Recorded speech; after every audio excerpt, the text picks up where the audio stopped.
各位设计家以及挖家的观众朋友们，大家午安！我是主持人 Wesley， 我们今天又来出任务啦。在我右手边是我们的整理师的极简之路，我们的美女收纳老师布雷老师。Hello， 大家好，我是整理师布雷尔。是的，布雷老师就是其实我们上次在办了一个活动，叫做冰箱收纳嘛。对啊，那别冰箱收纳，我们就全台湾收了好几百件的那个收纳的那个，你看过了所有里面觉得怎么样？对，就是看了大家的照片之后，我发现大家的冰箱都是异次元空间的。异次元，其实我觉得冰箱这件事情对我们来说其实是非常重要的，因为我们其实所有的食材或者是所有我们要保存的物品，其实只要是都要透过冰箱来做。如果冰箱没有整理好，或是收纳不好，它就很有可能造成食材的浪费，或是就是可能会吃到不健康的东西。所以健康这件事情都跟我们的冰箱有关，这样子。好，那我们现在就即将要进入我们的屋主陈先生家，听说他的冰箱也是非常恐怖。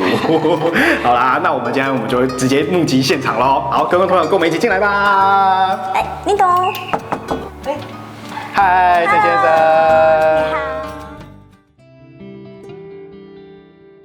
你好。我想要请教一下老师啊，因为那个冰箱里面啊，就是有放很多开的就一定要冰的调味料。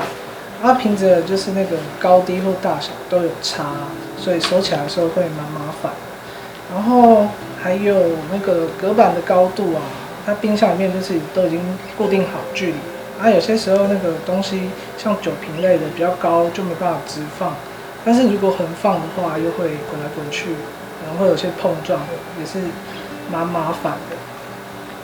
然后最后可能还有那个门边啊，我们通常都会放饮料啊，或一些小东西，但是因为门边很浅，有些时候放东西可能会不小心太厚，门就会关不好，所以能放的东西就也不多，所以想要请教老师这边要怎么解决？那布莱老师就是刚刚听完屋主的，就是这些问题，然后我们已经把所有的物品全部下架了。对，那稍微帮我们之后会要做哪些事情？这样下架之后呢，建议大家可以先做一个初步的分类，做初步分类。对，像我们这边就是冷藏的，那冷藏可能又分蔬菜、水果，然后一般的食材。是。对，那这边呢可能就是冷冻，冷冻会有肉类啊，然后火锅料，或者是一些比较细小的水饺、蛋饼之类的。OK。那这边呢都是瓶瓶罐罐的。对，瓶瓶罐罐可能会分饮料跟酱料，所以我们先把饮料都这是饮料区。对，然后比较矮的可能会是酱料，酱料就会放在这边。酱料区。那这一区是我们的 Play by Play 提供的漂亮的收纳盒哦，这一次是我们的赞助厂商嘛，对不对？对。那它是这一次呢，厂商有赞助我们，就是说你只要在我们今天的直播下方留言，你只要留言我想要冰箱收纳神器，对，那这个时候的话，你就可以抽到我们可以送10组的。就是随机会抽送这个冰箱的收纳的保鲜盒给大家。那另外也跟我们的观众朋友们说，你只要在6月9号之前，你上 Play by Play 的官网，如果你有输入 Search Home， 然后呢，你就可以免费9折的优惠给我们的观众朋友哦。那我们再次谢谢我们的干爹。好了，我们还要回到正常的部分来讲，就是那刚刚有提到的这些收纳，我们已经做好了分类的部分。对。那我们要开始怎么进行呢？接下来呢，我就会依照它食材的类别，然后把它放到合适的收纳盒里面，然后最后我们再一起上架到冰箱中。没问题，那就我来当布莱老师的小助手，没问题。再麻烦你了。首先，我们先从冷藏区，然后蔬果类的开始讲好了。像那种芒果啊，比较怕撞，所以我们一定也需要给它一个保护网。那想请你帮我拿那个购物袋。购物袋这个吗？对，这种方方的购物袋呢，就非常的适合把我们的水果同样类型的就先放进去。是。对，这样子你也会比较好找。因为如果你直接从菜市场买回来，然后用塑胶袋装的话，就不仅看不清楚，而且也比较没有那么美观。毕竟就塑胶袋就是这样皱皱的、白白的。对，好，那我们刚刚也有用其他的纸盒，然后来代替我们的收纳盒嘛，我们来把那个拿过来给在下方。是纸袋类对不对？对，是纸袋。来，对，别忘记要挑选这种比较方方正正的纸袋哦。这种方方正正。对，好，我们来看一下这个是什么好了。这是什么？所以像这样就是算整理一对，半，就可以它这样等下就会子一区，给直接进去它就是芒果的家。而且还不错，还有保鲜盒这样子，对，保冷的效果。这个是金针菇的部分嘛？哎，不是金针菇，金针花。哦，金针花，没在下厨的乱讲话。金针花，对，金针花。对，那因为我真的，对我真的很不喜欢用塑胶袋来收纳，所以我通常都会找一个合适大小的收纳盒来装。这个是要冷藏的，对不对？对。好，那可以给我一个比较方的那个吗？这个吗？对，那它，对，我们这时候就会把它装进去，让它变成一个。就是这个以后就专门装这个的保鲜。那使用这个透明的收纳盒的好处也是，我们都看得到是谁，对，你就不会忘记自己有多少食材忘记。其实我觉得就是要把食材给展现出来，不然其实你放在袋子里面，你真的是金针菇、金针花，傻分不清楚，好不好？对，都会真的会忘记。对，所以其实像这样子的话，其实是比较方便。对，然后又一目了然，然后你还可以确定说自己有多少的量，这样子。哦，对。这样子的话，其实这样子的保存其实是比较方便，而且也比较容易看到你自己还剩下多少备料的部分。没错。好，那接下来呢，我们再把比如说水果类的，可以把它放在一起。是。对，那这边就是另外一个一区水果的。所以刚刚有芒果跟就是其他的水果，用这样子一袋一袋、一盒一盒的方式。没错。好，那通常蔬菜类的会大一点点，然后我就会拿一个稍微再大的盒子或是袋子把它们集中。那我们来挑一下菜们有谁哦？这真的是金针菇了。对，金针菇，真的是金针菇。这是高丽菜。高丽菜，把这种食材类的集中在一起。是。那像这种葱啊、姜、蒜之类这种调味类的蔬菜，我通常会建议说，其实你买回来就马上处理。比如说葱，你习惯用葱花，就把切成葱花，也是用小保鲜，对，是这种保鲜盒里面。对，然后我们就可以很好的保存。然后你要做菜的时候，你料都备好，你就可以直接拿出来使用。是。对。那这也是放在这边。好，我们就先把它集中在这边。好的。还有，好。这是。它是乳酪，好，这种也要冷藏的，我们就把它放在一起。这也是冷藏类的。就是它是不是煮的菜？它可能就是食材，像这种豆腐。对，我们也可以把它放在一起。那在收纳这种东西的时候，有个小诀窍是，有没有发现我们都是让它站起来，直立式的收。对，因为我们可能会收在抽屉里面，那拉出来，如果它是直立的，我们就可以俯瞰到底有多少东西。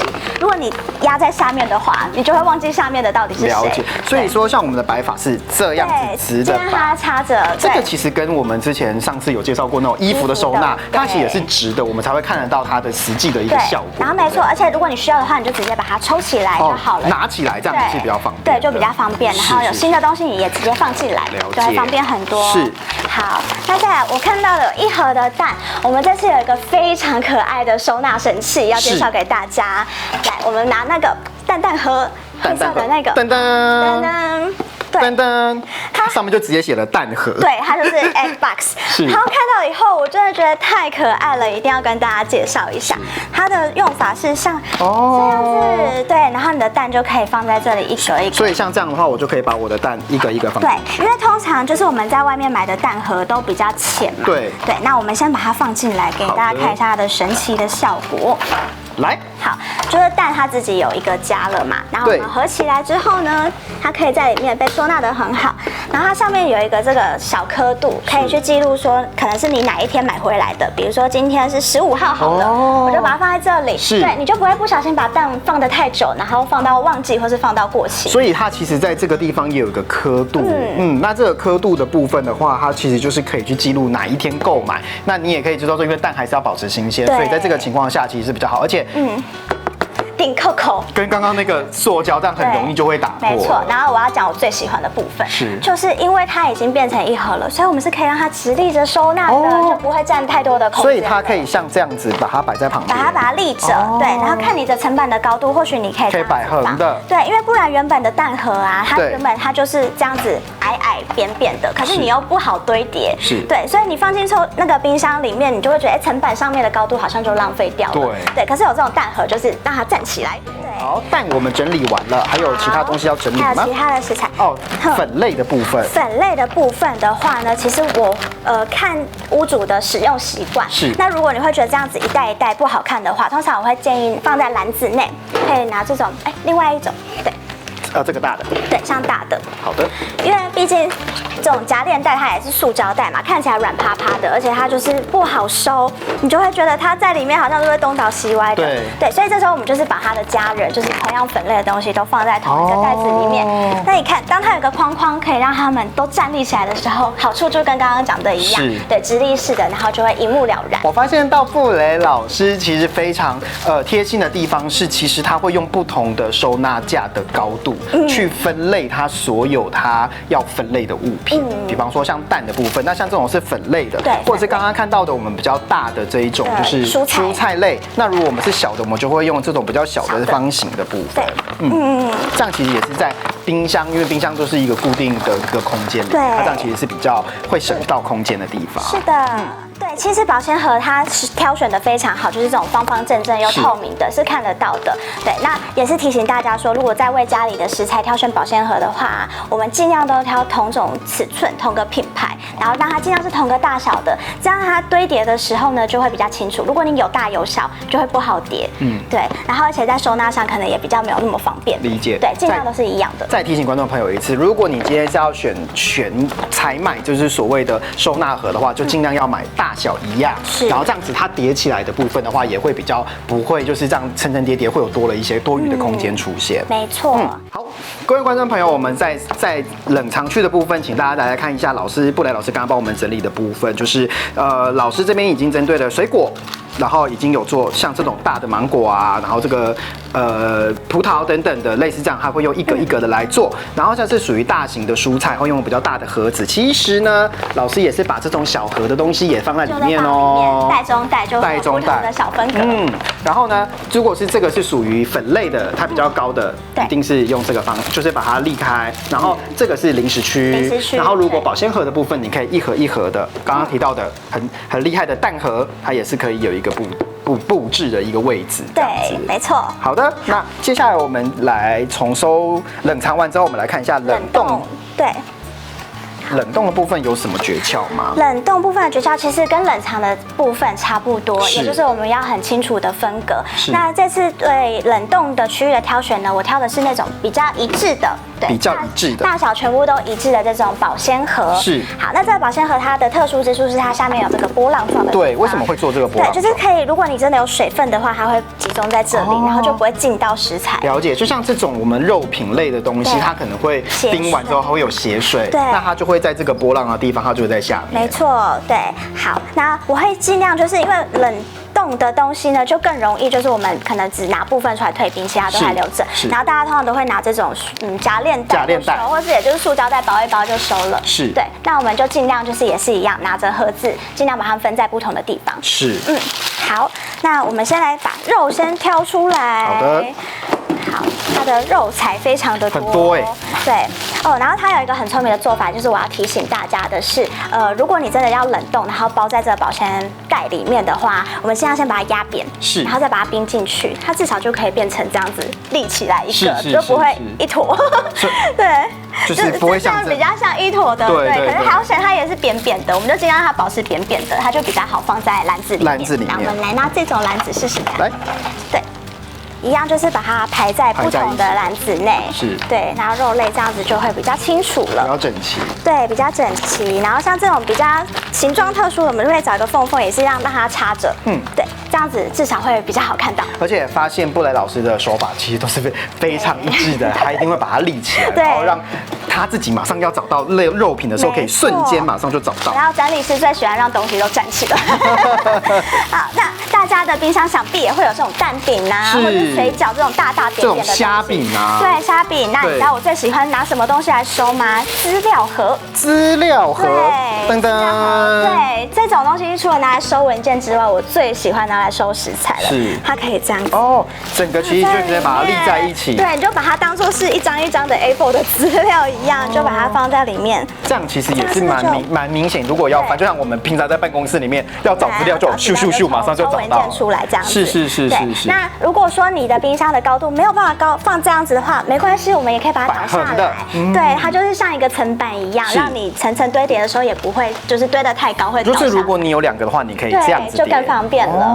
没错。其实真的利用这种我们平常的那种办公室或者是就是小物件来去做收纳，其实真的是一个非常方便，非常方便的做法。是。好，那像这种只吃到一半的呢，炸鸡块，对我就会拿我们的保鲜盒来装了。保鲜盒是这个。对，来，我们来把它放进去，就会很美丽。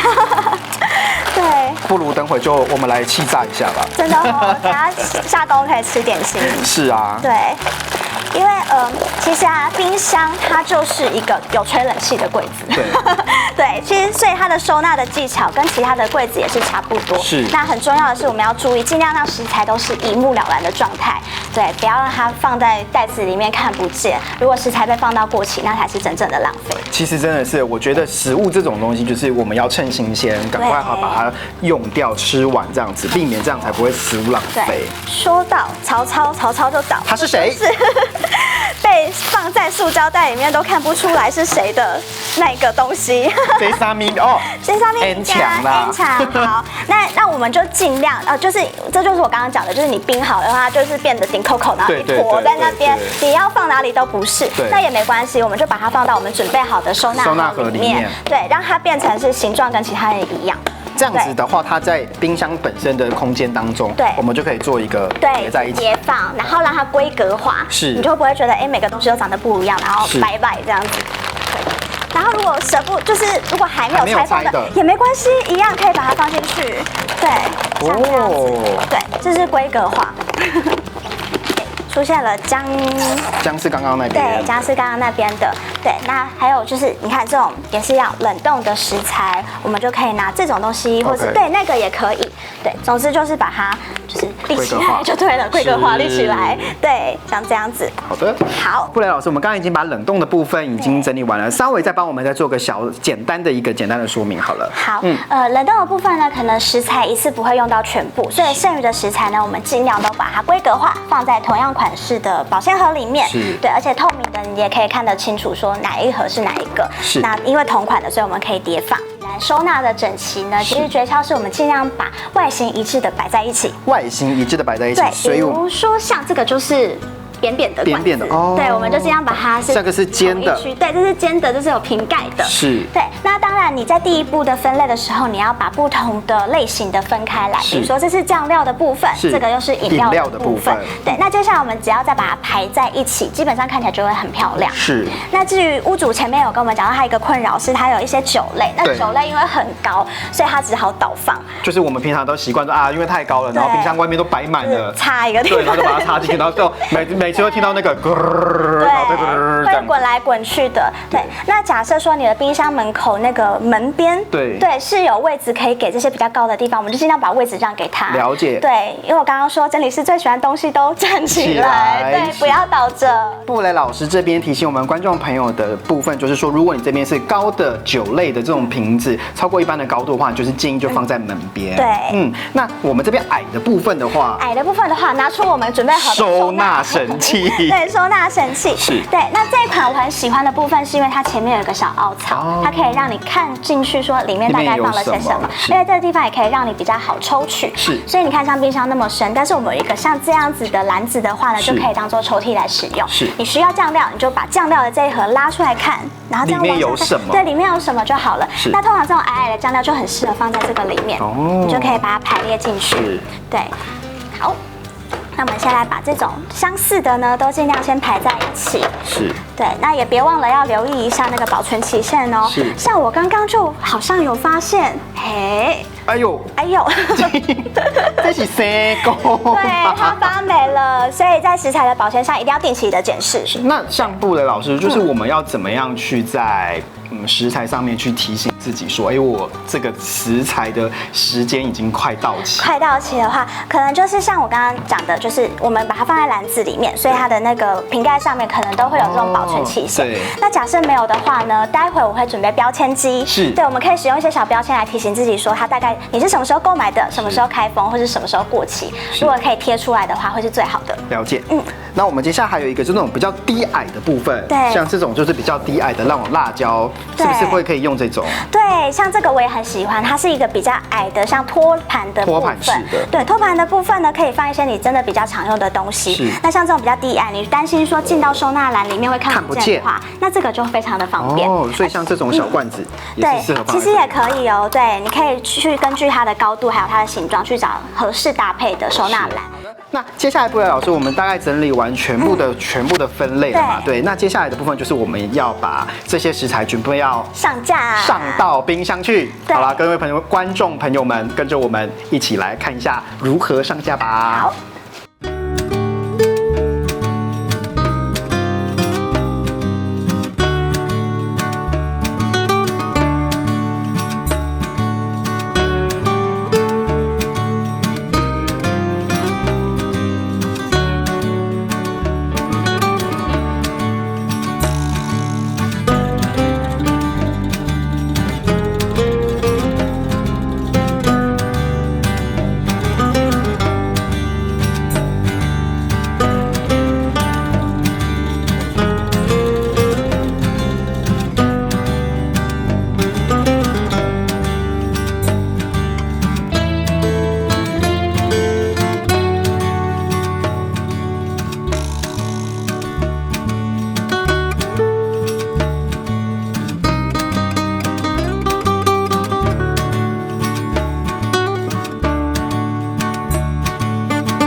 冰箱开箱，我们已经整理完了，对不对，布莱老师？是的。那应该是非常的精彩，因为我刚刚看了就所有的过程，我觉得哇塞，天哪，这整理完之后真的是非常非常的惊人这样子。那我们就想说，请布莱老师来这边，大概帮我们再重新介绍一下我们整理进去之后的所有的结果。好的。因为呢，整理还是会根据你的物品还有它摆放的位置有所调整。是。那我现在的配置是像这个样子的。好，首先第一层呢是我们最常拿进拿出的东西，最常拿进拿出的东西，对，所以就可以把比较小的啦，然后就放在这个罐子里面。哦，刚刚的那个分类的部分。对，然后你看这个饮料罐就可以刚刚好放在这里面。是。对，那因为葡萄比较怕压，所以我把它放在这里，会比较安全。比较怕压的部分，刚好可以利用冰箱的结构，它比较硬，然后刚好放在那个位置上面去的时候，其实也可以让拿取的人其实跟食物保存也是比较好的。对，好，然后呢，第二层可能会放一些隔夜菜。隔夜菜。对，是就没有吃完的部分，要把它放到上面去的地方，因为我们从上往下看嘛，对，知道说这个地方是隔夜菜，那为什么旁边那边是空的呢？好，冰箱呢其实最好的话是放8分满，我们必须要留一点点的空间给那些你隔夜的菜啊，或者是你煮然后还吃不完的东西，都可以放在这个留空的区域。是，对，或者是有些人可能会退冰，先从冷冻库拿下来的东西，你必须要还有个转场区，对，才不会每次就是没有位置，那只好就乱塞，这样冰箱很快就乱了。了解。所以其实呢，我们留了一个空白的地方。对。然后呢，这个部分其实是当做是我们的一些食物，就是可能准备材料，或者是说我们吃完剩下没有冰的地方，那我没办法保存的地方，我们就先放在这个位置。那这个地方的话，其实就是所谓刚刚讲到的所谓的一个转场空间。对，转场的地方。是。好，再来这一层呢，可能就是放需要保存的食材。是。对，那我们刚刚已经把一些本来比较零散的食材都装到同样款式的盒子里面了。对，所以这个地方就可以放这些收纳盒或者是保鲜盒来放我们的干货食材。干货食材，其实这样子摆起来真的是非常非常的整齐，而且如果你一看，如果你想要拿任何的东西的话，其实你就直接把它拿起来就好了。奶油啊，刚刚的金针花等等的，类似像这样就可以直接来取用。没错。然后刚刚我们也有介绍的就是横式的放法。对，这样和横式的放法。那由于屋主他非常多瓶瓶罐罐的东西，西，那他跟我说他的酱料其实是比较少取用的，所以我选择把酱料放在这里。是，对，那刚好呢，我们 Play by Play 提供的资料盒是非常坚固的材质，所以其实你也不用怕放太重的这种酱料罐。是，对，那横放的话呢，像这样子就可以避免他刚刚所说困扰的那种瓶瓶罐罐会在里面滚来滚去的问题。是，而且我发现到布莱老师还蛮贴心的，因为你会把那个瓶子的大中小的部分，其实也有去帮他做一个配置。对，这样就不用怕它滚来滚去，然后其实要拿取也非常的方便，不会影响到其他人。没错，最旁边就是我们刚刚介绍非常优秀的担架。对，担架，你看它直立式收纳是不是就很省空间？对，刚好就是这样直的，可以在空的地方去把它放进去。对，好，那最后下面呢放的就是那种真的很备用的东西，比如说像粉末，或者是我们的酱料，对，就可以集中在这里。那因为我们的外观都有贴上标签了，所以你也不用怕东西找不到，因为都已经分类好了。是，然后最下方的话就是我们的蔬果食材区，对，蔬果食材区，就我们刚刚整理的那些蔬菜啊、水果啊等等的部分。那会建议说，从菜市场买回来之后呢，我们把塑胶袋拆掉，然后放到比较硬挺的这种纸盒，而不是塑胶袋内，看起来会比较整洁。了解。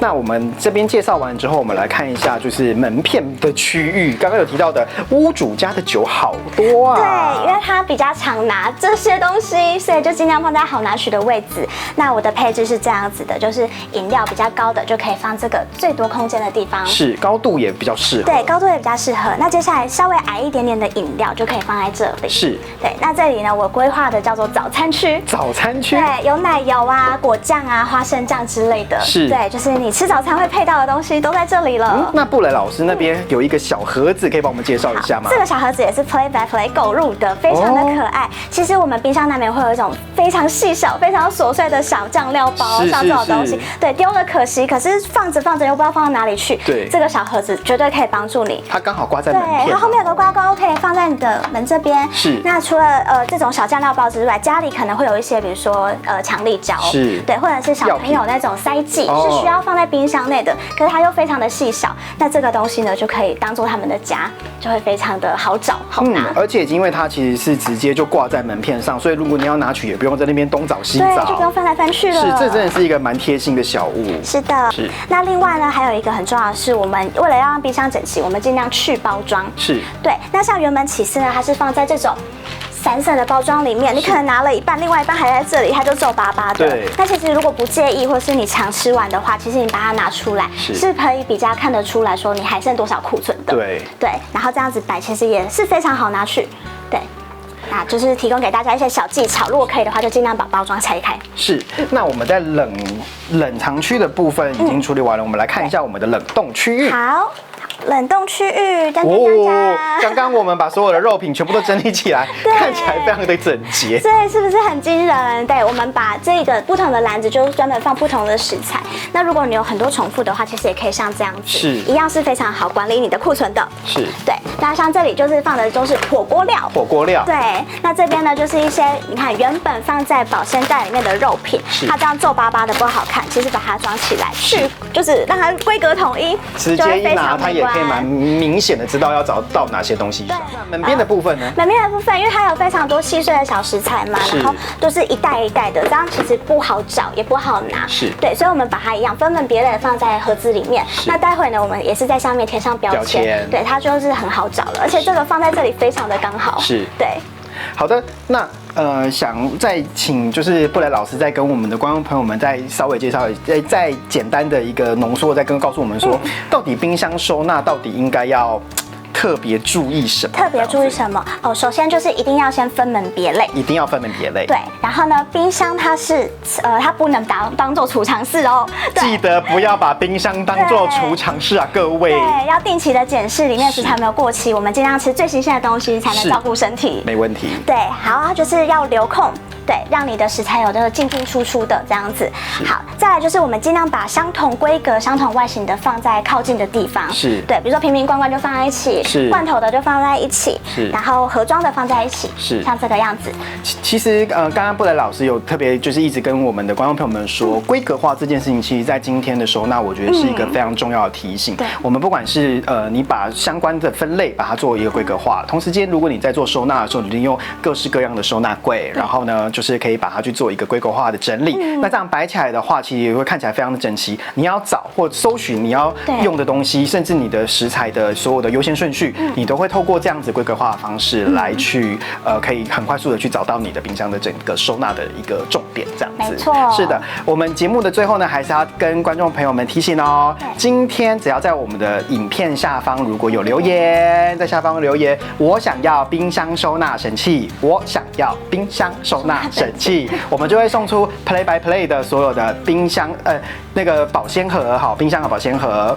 好，然后总共有10组哦，总共有10组。好，那另外的话，就你只要上 Play by Play 的官网，好，你只要在6月9号之前，你只要输入 search 后，然后呢就可以有9折的优惠哦。哇塞！今天非常谢谢我们就是布雷老师来到我们的直播现场，这样子带给我们非常多就是冰箱收纳的一些非常多的技巧，我相信观众朋友们一定可以就是收获良多。希望下次还有机会可以再带给我们更多的收纳的一些小技巧。好，没有问题。谢谢布雷老师，观众朋友大家午安，拜拜。拜拜。